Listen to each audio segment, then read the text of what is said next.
$653 a month. Every month for the rest of their lives. That is what one married couple gives up by getting a single number wrong. They are hypothetical. The arithmetic is not a complicated number either. One number on one form.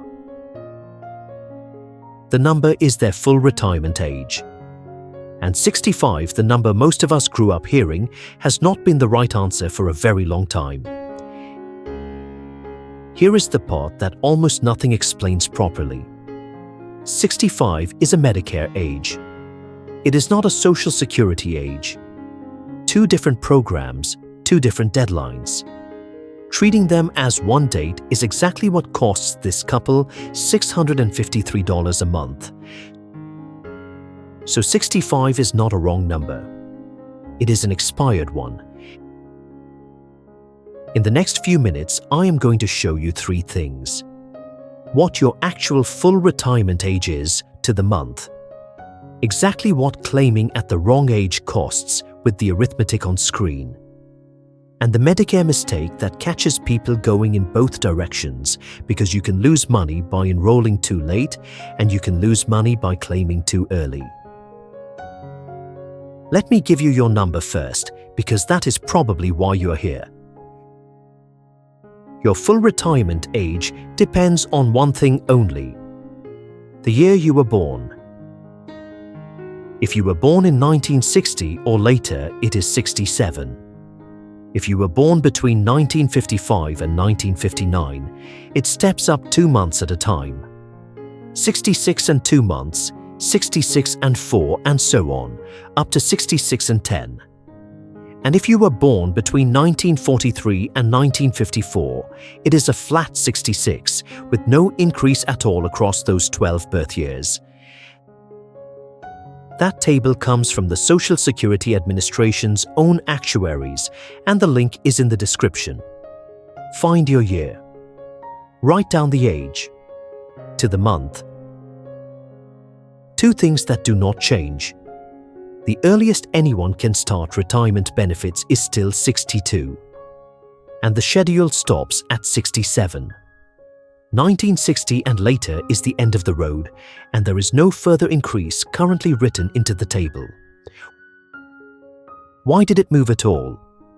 In 1983, Congress raised it gradually because people were living longer. The agency describes it in exactly those terms. It started with people born in 1938, and it has been climbing in 2-month steps ever since. Quickly and necessarily. This channel is educational only. This is not financial, tax, or legal advice, and I'm not a registered investment advisor. Every Social Security rule and percentage in this video comes from the agency's own published pages, and they are all linked below.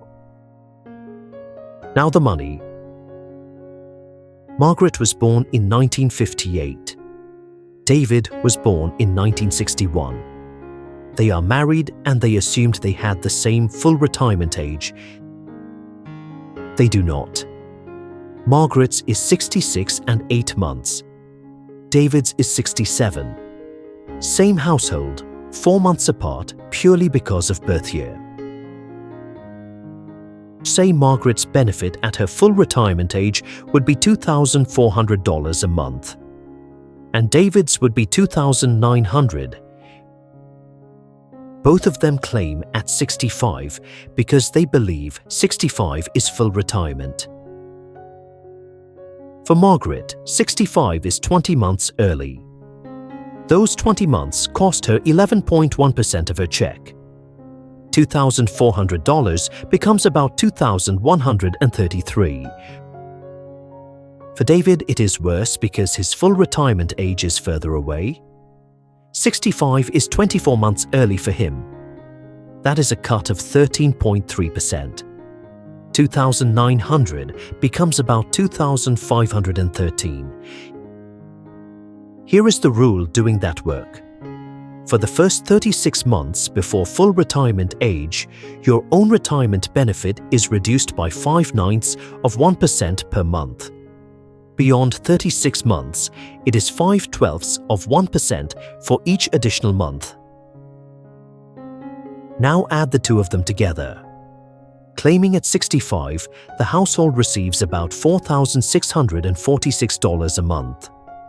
Claiming at their actual full retirement ages, it would be $5,300, $653 a month, just over $7,800 a year, permanently. And here is the part I find genuinely difficult. Nobody decided to do that. They did not weigh it up and choose to take less. They accepted a permanent reduction by accident because of one wrong assumption about one age. Here is Margaret's whole range so you can see the shape of it. At 62, the earliest she can claim, the agency's published table shows a reduction of 28.33%. $2,400 becomes about $1,720. At her full retirement age of 66 and 8 months, the full $2,400. And if she waits until 70, she earns delayed retirement credits. 8% a year for anyone born in 1943 or later. From her full retirement age to 70 is 40 months, which works out at about 26.7% more. $2,400 becomes about $3,040. Those credits stop dead at 70. Waiting past 70 earns nothing at all. 4 things change this, and they catch people out. They get more consequential as I go. The first one is small and strange. If you were born on January the 1st, Social Security uses the previous year to work out your full retirement age. So someone born on January 1st, 1960 is treated as a 1959 birth year. 66 and 10 months, not 67. And if you were born on the 1st of any month, the agency figures your benefit and your full retirement age as though your birthday fell in the previous month. Second, you have to be 62 for an entire month to receive a benefit for that month. Which is why, as the agency itself notes, most people who claim early actually start at 62 and 1 month, rather than exactly 62. Third, and this one is bigger. If you are a widow or a widower, the table in this video is not your table. Survivor benefits have their own full retirement age, and the agency says it runs between 66 and 67. It is not always the same as yours. Take Margaret's birth year, 1958. Her own full retirement age is 66 and 8 months. Her full retirement age for survivor benefits is 66 and 4 months. 4 months earlier.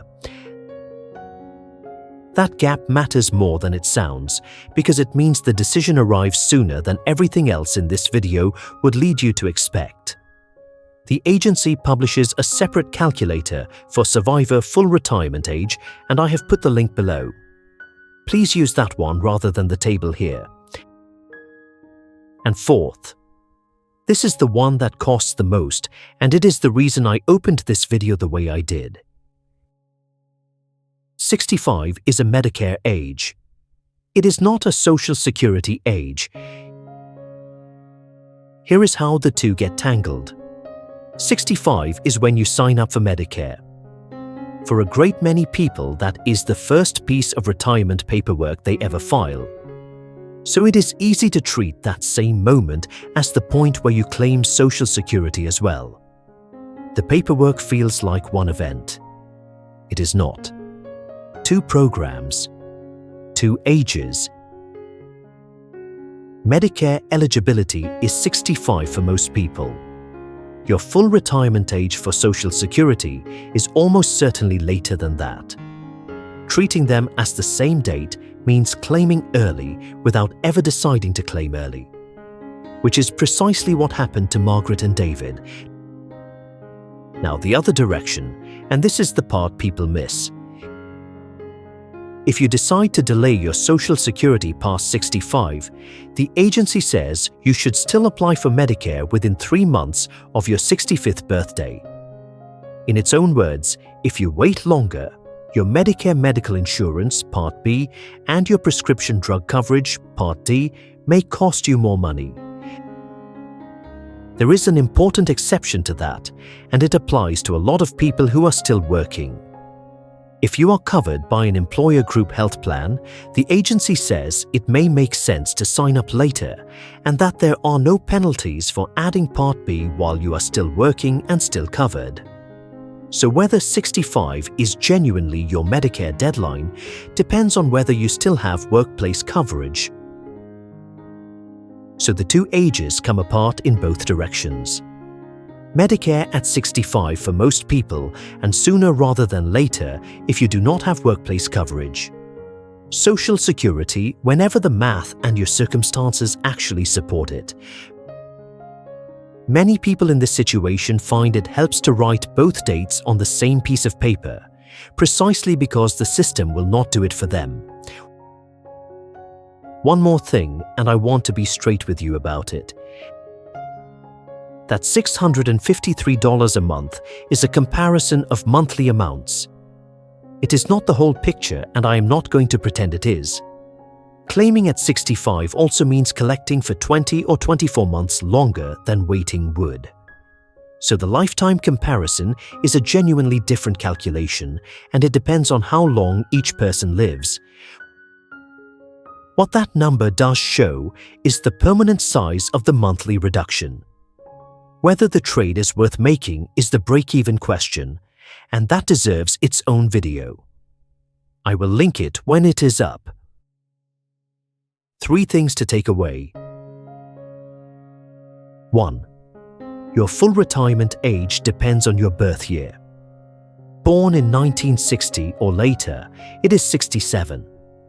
Born between 1955 and 1959, it is somewhere between 66 and 2 months and 66 and 10 months. 2. Claiming before that age reduces the monthly amount permanently. 5/9 of 1% per month for the first 3 years and 5/12 of 1% after that. 3. 65 is a Medicare age. It is not a Social Security age, and it has not been one for a very long time.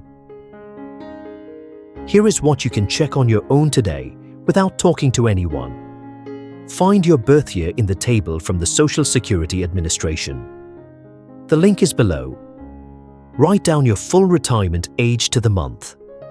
Then, if you have an account on the Social Security website, look at your statement for your estimated benefit at that exact age.